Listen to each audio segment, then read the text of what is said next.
Where'd Nate Burleson come out of? Nevada. We saw Boise State, Nevada go at it. Now you had a kid from Boise and Titus Young. Matthew Stafford, you keep him upright. The offensive line's an issue. Cheryl is coming off an injury. Backus getting up there in age. If they do their job, all of a sudden Matthew Stafford has a lot of weapons to throw to. Well, you know what? Look at that blue turf. The Lions' color is blue. Maybe the Ford family might say, you know what? We'll put that blue turf on our field a little bit and let this young man run. We'll be back.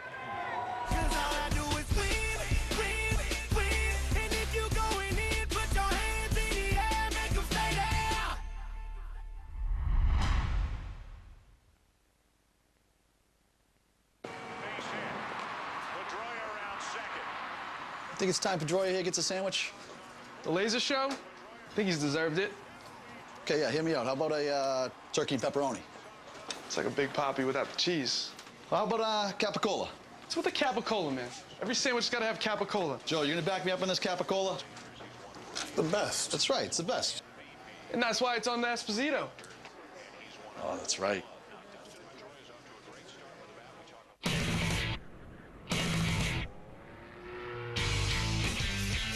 If it was simply about money, every bank loan would be a guarantee of success. At GE Capital, loaning money is the start of the relationship, not the end. I work with players every day. At GE Capital, we succeed only when they do. Woo! Awesome! Yes! We've got to get you out of the office more often. My turn to drive.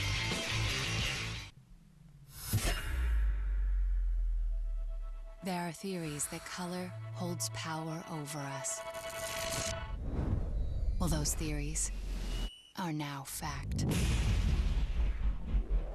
Connect to the truest, richest paint we've ever created. Color at its most electric.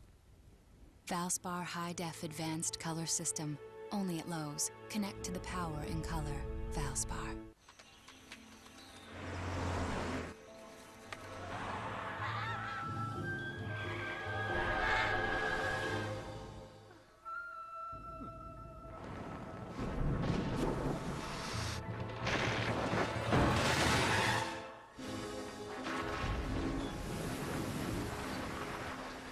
For drivers who want to get the most out of their cars, it's Bridgestone or nothing.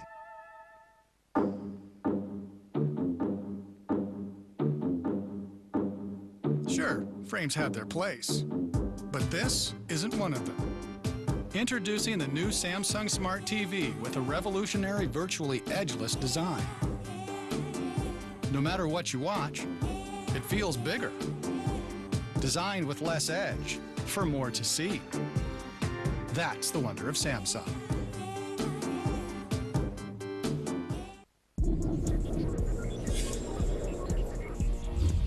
Welcome back to the 2011 NFL Draft, presented by Bud Light. Welcome back to New York, where the Denver Broncos now have back-to-back picks here in the middle of the second round for a Bud Light team report out to the Mile High City. And Ed Werder. Hello, Ed. Hello, Boomer. We know John Fox wants to rebuild the NFL's worst defense. It was Von Miller to address the worst pass rush in the NFL yesterday. This pick, they're going to take the first safety off the board. UCLA's Raheem Moore addressing a need.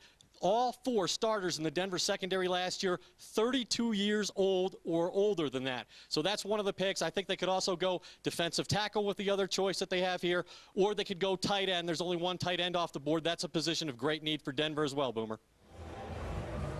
All right, thank you very much, Ed. So back to back, this is the pick that they got from the 49ers, who moved up to take Colin Kaepernick. And then the next pick is the one that they got a year ago in a trade for Brandon Marshall. So that's why Denver is at 13 and 14 here in the second round. So, hey, Foxy, rebuilding a defense, he knows how to rebuild the squad. Remember, Carolina was once 1 and 15. A couple years later, they were in the Super Bowl. Yes, and safeties are very important in this defense, not only from a tackling standpoint, but they got to do a lot for John Fox. To announce the Denver Broncos selection, please welcome from Savannah State University, the 192nd overall pick in the 1990 draft by the Denver Broncos, 2011 Hall of Fame inductee, tight end Shannon Sharp.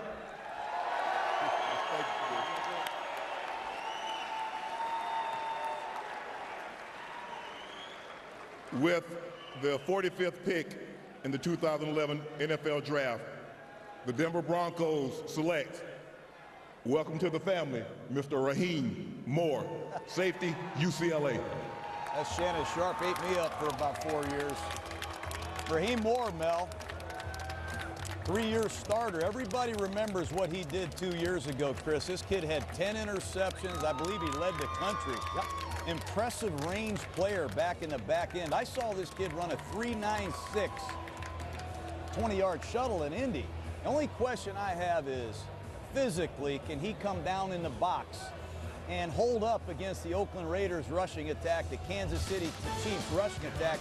Not a real strong guy. That's my only question. Yeah, you talk about a guy 5'11 and a half, about 202 pounds, ran a 4.58 40, so he doesn't have tremendous speed either, Coach. I think you look at a guy with those 10 picks, fell back to only 1 interception this past year, so the big plays were few and far between, but active, alert, very smart, and very instinctive. He can track that ball. He's got hands like a wide receiver. Great ball skills. So when he gets an opportunity to make a play, get a turnover, he'll take advantage of it. If you look at a guy you saw 2 years ago, a little Ed Reed in him in terms of the playmaking ability. This year, not as good. That's why he's a second-round pick, not a late first-round pick. But Hakeem Ayers and Raheem Moore, 2 kids out of UCLA, have a lot of ability. I think Raheem Moore getting that weight room is going to toughen up a bit. You got Brian Dawkins. He's going into his 16th year. Great player. Who better to learn from, Coach, than Brian Dawkins? That's a great point. You're getting 2 guys for your defense that are very productive collegiate players that know how to play the game, and they'll benefit from being in John Fox's defense. Great thing for Denver, Chris, is they got another pick right here. Well, they do. I mean, it's second round. I mean, we said, well, it's the second day of the draft, but put it into perspective. Again, the fans at home tuning in, well, wasn't the big night last night? Yes, it was. But you know, Coach, and you know, Mel, second, third round picks, as you said at the beginning of the draft, that's really, in many ways, the bedrock of your football team. And the first round pick is a star. But remember, picks second round, third round, fourth round will be the highest at each position you're going to draft. And one thing we should remind folks, unlike any other year in the last 20, since there's been no free agency or anything else, this is the first chance any of these teams have to improve their football team is this draft, like it was way back when. The only way you can prove is this. So a little more, I think a little more importance on this draft. I'll tell you, I went back last night and looked at some players that were still available. Of the group that was out there, second round on, 25 kids at one point in time this year were looked at as potential first-round draft choices.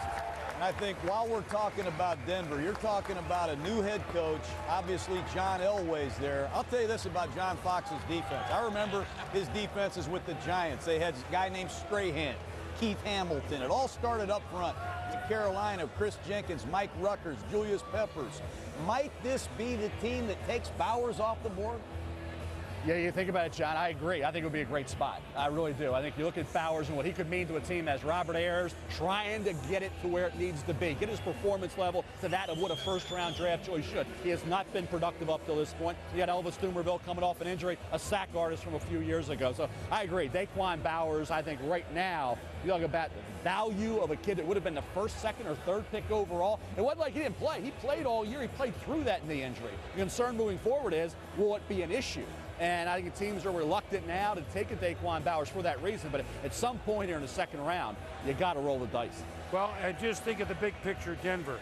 Wasn't that long ago the Day and San Diego were head-to-head, you know, for the head of the division. Now, by far and away, the Broncos at 4-12 fell to the bottom of that AFC West, won by Kansas City, and a surprise over the Chargers. And for the first time in a long while, since the players were there that you coached, the Raiders are 8-8 and quite relevant. So, I mean, the Broncos they got to pass all the teams all of a sudden. The big thing with the Broncos is Tebow. Tim Tebow, we talked about him all last draft. We talked about him during the season as he got in there and did make some things happen. I was actually pretty impressed with Tebow and the way he played this year for a rookie, thrown in there with a team that obviously had a lot of struggles in terms of winning football games. If they hit with Tim Tebow, the only reason Tim Tebow won't be a great quarterback is because of accuracy and that long delivery. It's not going to be because he doesn't want it. No kid had better intangibles than Tim Tebow. If they hit on Tim Tebow, John Fox has a chance to have a lot of wins and move this team forward and get them back to where the Denver Bronco fans expect them to be. Do you think when